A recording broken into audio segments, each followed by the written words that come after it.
Assalamualaikum warahmatullahi wabarakatuh. Bismillah, alhamdulillah, alhamdulillah, la haula wa la quwata illa billah. Rabbi shrah li sadri wa yassir li amri wa hlul 'uqdatam min lisani yafqahu qawli. Rabbi zidni ilma wa rzuqni fahma. Anak-anak kelas 10 yang saya cintai, kita bertemu kembali untuk belajar daring karena kita masih di dalam masa-masa wabah COVID-19. Pada pertemuan yang pertama atau pekan yang pertama kemarin kita membahas tentang hakikat TIK. Jadi di kelas 10 dari ini persepsinya adalah kemarin hakikat TIK. Kemudian pada pertemuan kali ini kita membahas tentang operasi dasar komputer.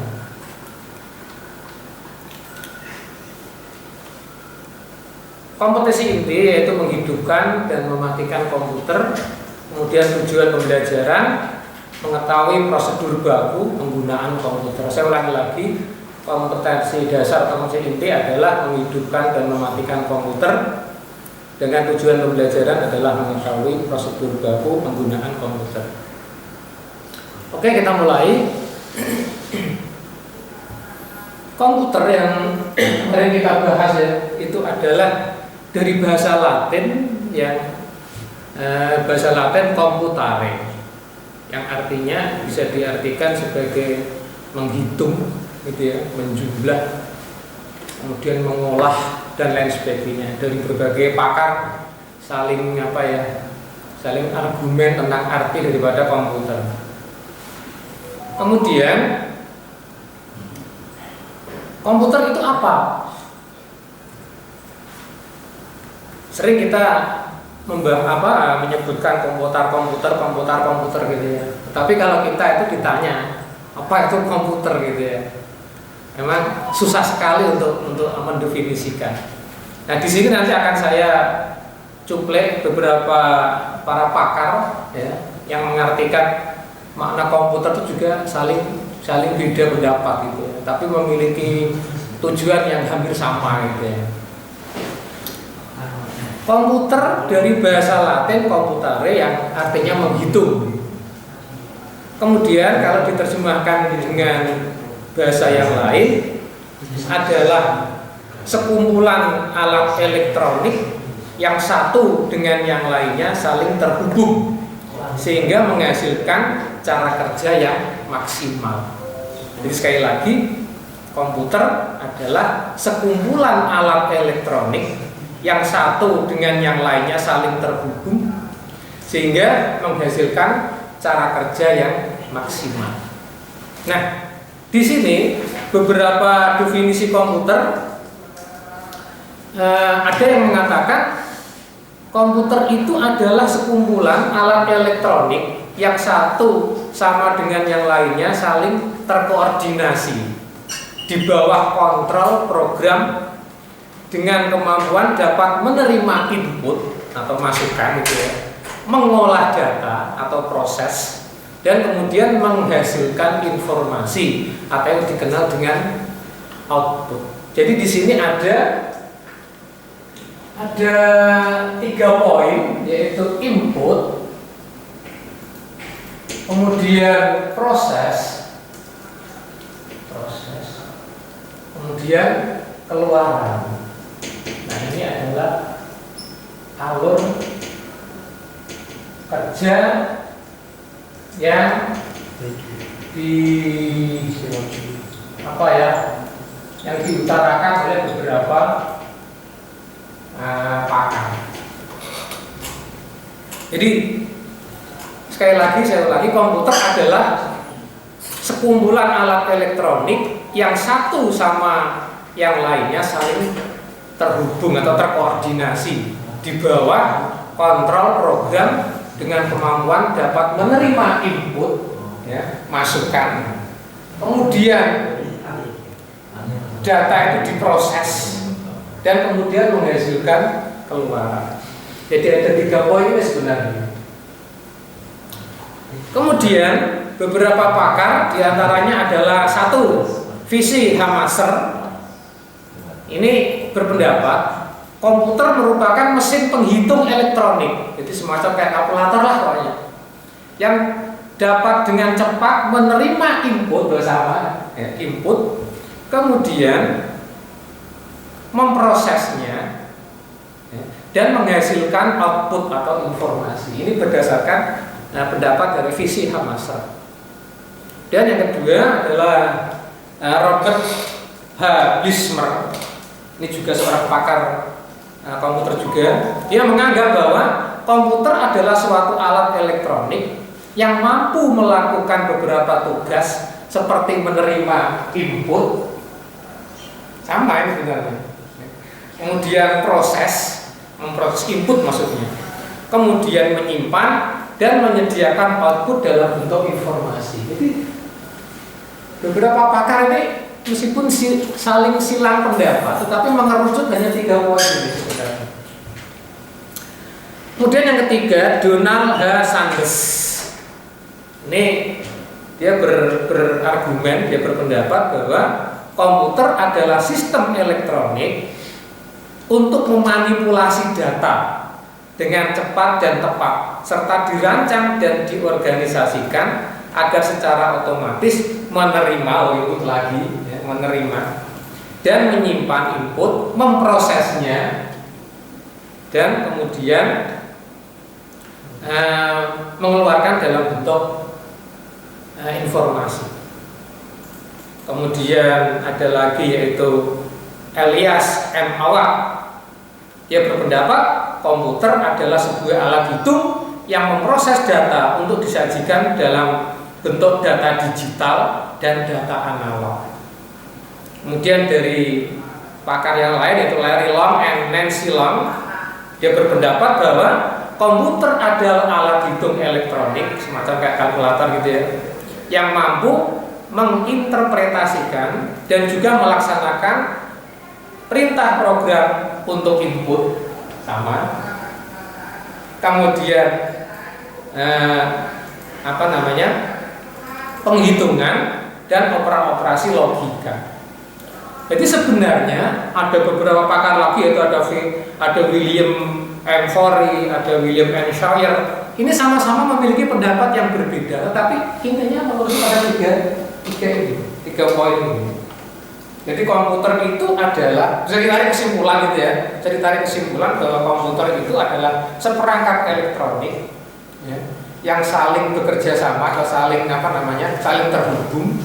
Dia mampu dimasuki perintah atau input, dia mampu memproses input dan kemudian mengeluarkan dalam bentuk informasi seperti itu. Nah, para siswa yang saya hormati, komputer itu memiliki perangkat. Perangkatnya ada 3.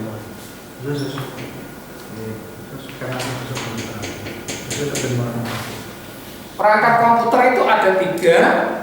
Yang pertama adalah hardware, dari kata hard, hardware artinya keras.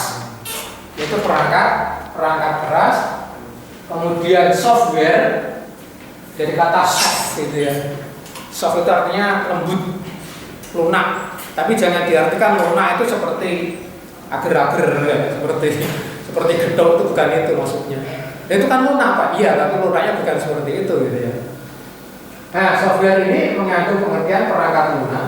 Kemudian yang ketiga adalah brainware. Brainware ini adalah sumber daya manusia atau yang dikenal dengan SDM. Nanti akan kita bahas satu persatu, apa itu software, apa itu hardware, apa itu brainware.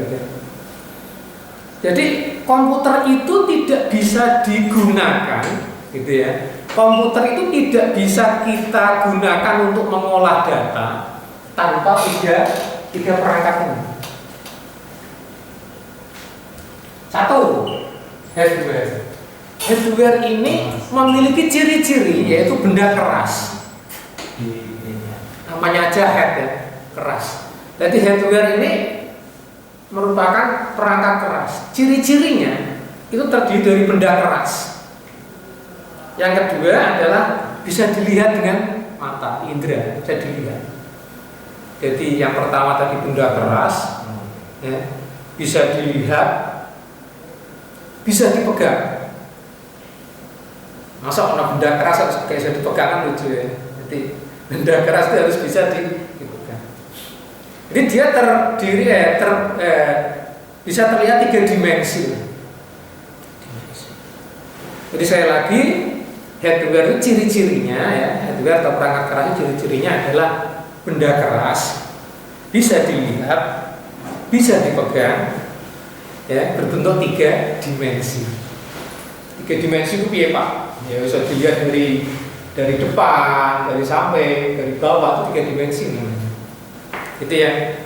Nah, ini ciri-cirinya untuk memahaminya perangkat keras seperti itu. Yang kedua yaitu adalah software, dari kata soft, lembut, lunak. Nah, software ini bisa juga disebut dengan perangkat lunak. Jadi kamu jangan memiliki anggapan lunak itu seperti ya tadi saya bilang kayak agar-agar Pak, kayak gedok. Bukan itu ya, bukan itu maksudnya. Lah piye Pak? Bagaimana itu? Ciri-ciri dari software adalah satu, bukan benda keras itu. Jadi kebalikan dari hardware. Kalau hardware tadi kan benda keras. Kalau software ini bukan benda keras. Yang kedua, dia bisa dilihat, bisa diindera mata, bisa dilihat. Kalau misalkan nanti komputer dihidupkan, itu nanti perangkat lunak itu akan kelihatan. Dan yang ketiga adalah tidak bisa dipegang. Jadi dia bisa dilihat, gitu ya, tetapi tidak bisa dipegang.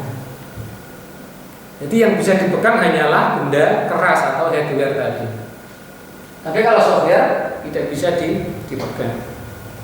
Kemudian ciri yang lain, dia bisa menggerakkan perangkat keras. Meskipun dia itu perangkat lunak, tetapi dia bisa menggerakkan perangkat keras. Nanti kalau kita bahas lebih detail lagi, printer yang asalnya diam itu bisa bergerak karena perintah dari perangkat lunak. Jadi tak ulangi lagi, software atau perangkat lunak itu memiliki ciri-ciri bukan benda keras, bisa dilihat, tidak bisa dipegang, dan bisa menggerakkan perangkat keras.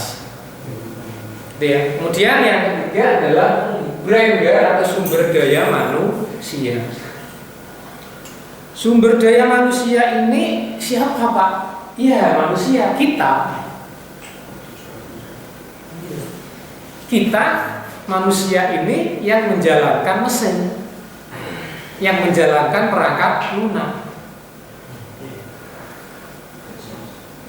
Jadi Pak siapa ini? Brainware ini kita manusia ini. Kita, anak-anak juga brainware. Brainware itu nanti bisa disebut sebagai user, pengguna, semacam kita, kamu ini pengguna. Orang yang nggawe komputer, orang yang nggawe program lunak, misalnya menggunakan laptop. Kadang orang yang menggunakan malah rusak, orang yang dandani. Maka iya, brainware ini perlu kita pupuk agar menjadi manusia yang bisa menjalankan perangkat lunak ataupun perangkat keras, gitu ya. Kemudian ciri-ciri dari brainware ini siapa? Manusia yang memiliki kemampuan. Ya. Manusia yang memiliki kemampuan. Kemampuan apa ya? Kemampuan menjalankan komputer. Atau boleh dikatakan manusia yang memiliki ilmu untuk menjalankan komputer. Ada yang mengatakan brainware itu skill, gitu ya. Skill itu apa ya? Skill itu ya keahlian lah ya, keahlian. Jadi itu adalah ciri-ciri brainware, yaitu kemampuan seseorang berhubungan dengan ilmu, skill, keahlian, gitu ya. Bahkan nanti kalau orang itu ahli bisa dikatakan sebagai apa? Bisa dikatakan sebagai operator. Ini nanti bisa mengoperasikan komputer. Bisa dikatakan sebagai teknisi, nanti bisa itu ya, dandani komputer yang rusak itu. Jadi komputer yang rusak itu nanti bisa dibengkel kembali, bisa diperbarui lagi. Ini tentu membutuhkan ilmu. Nah, tentu orang-orang yang memiliki ilmu ini ya, yang mampu dia dandani atau memperbaiki komputer yang rusak. Jadi sekali lagi, brainware itu artinya kemampuan seseorang ya, berkaitan dengan ilmu, skill atau keahlian ya di bidang komputer. Nah, kalau kita terjemahkan dalam tubuh kita sebenarnya, tubuh kita ini juga terdiri dari tiga poin ini. Kita manusianya itu terdiri dari tiga ini. Kalau hardware itu kalau kita ibaratkan seperti tubuh kita, kerangka. Jadi manusia itu yuk dikatakan manusia normal itu juga harus punya rangka, yang tubuh ini ya, bisa dipegang, 3 dimensi, benda keras, benda padat gitu ya, bisa dipegang. Anda bisa bayangkan nggak kalau seandainya manusia nggak punya rangka, manusia nggak punya tubuh, hantu kali ya. Sementara yang software itu adalah nyawa, ruh. Jadi manusia itu yang normal kayak apa Pak? Ya punya rangka, punya tubuh, punya daging, punya kulit, punya tulang. Tapi dia punya nyawa, punya ruh. Kalau manusia tidak punya ruh, itu artinya mayat. Saya belum dengar ada mayat itu bangun mau cari bakso, itu belum pernah dengarnya. Karena dia nggak punya nyawa. Jadi seapi-api tubuh itu kalau sudah ditinggalkan nyawanya, juga ada artinya. Gitu ya. Jadi sekali lagi, kalau hardware itu adalah rangka, tubuh, gitu ya. Sedangkan yang software itu adalah nyawa atau ruh, gitu ya. Dan yang ketiga adalah brainware itu dapat kita kita kalau manusia ya? Akal, pikiran. Jadi wong normal itu ya harus punya rangka, tubuhnya sehat, ya punya nyawa, tapi dia juga punya akal, punya pikiran. Bisa dipahami ya? Jadi kalau manusia itu tubuhnya ada, nyawanya ada, tapi kalau tidak punya akal, orang gila kali. Orang punya nyawa, nggak punya tubuh, hantu kali. Gitu ya. Jadi sekali lagi, ketiga-tiganya perangkat ini tidak bisa dipisahkan. Jadi tubuh itu ya harus punya manusia itu harus punya tubuh, ya punya nyawa, ya punya akal, punya pikiran. Kalau ketiga-tiganya ini nggak bisa menyatu ya, manusia itu dikatakan tidak normal. Begitu juga komputer. Komputer itu ya harus ada hardware-nya, ada software-nya, ada sumber daya manusianya. Kamu mentang-mentang, Pak, tadi malam saya dibelikan komputer oleh bapak ibu saya, tapi masih kosongan Pak, belum ada software-nya, ya dipakai untuk apa? Komputer hanya sekedar pelotokan saja kan gitu. Pak, tadi malam saya dibelikan komputer, tapi hanya software-nya saja, ya apalagi? Malah lucu meneh ini. Gitu ya. Sementara punya perangkat keras yang bagus, punya software yang oke, tapi yang jalankan bodoh, yang jalankan ini nggak pinter. Apa akibatnya? Ya komputer paling 1-2 hari akan rusak, karena nggak punya skill, nggak punya keahlian. Jadi komputernya perangkat kerasnya bagus, perangkat lunaknya oke, yang menjalankan pintar. Ini akan menghasilkan sebuah karya atau informasi yang just sekali kalau menurut anak-anak. Gitu ya. Nah, ini adalah sekelumit tentang operasi dasar komputer ya. Yang kali ini saya menjelaskan tentang perangkat komputer. Tadi definisi komputer dari berbagai pakar, kemudian perangkat komputer yang ada ya. Kemudian saya ibaratkan perangkat-perangkat ini seperti tubuh kita. Demikian. Nah, semoga ada manfaatnya. Kita berdoa semoga wabah ini cepat diangkat oleh Allah dan kita bisa masuk sekolah secara seperti biasanya, tatap muka, kita bisa guyonan bersama, kita bisa bertukar pikiran bersama, ya, suka dan duka bersama. Jadi ya semoga Allah cepat mengangkat virus corona ini dari muka bumi ini. Demikian dari saya, kalau punya mohon maaf. Wassalamualaikum warahmatullahi wabarakatuh.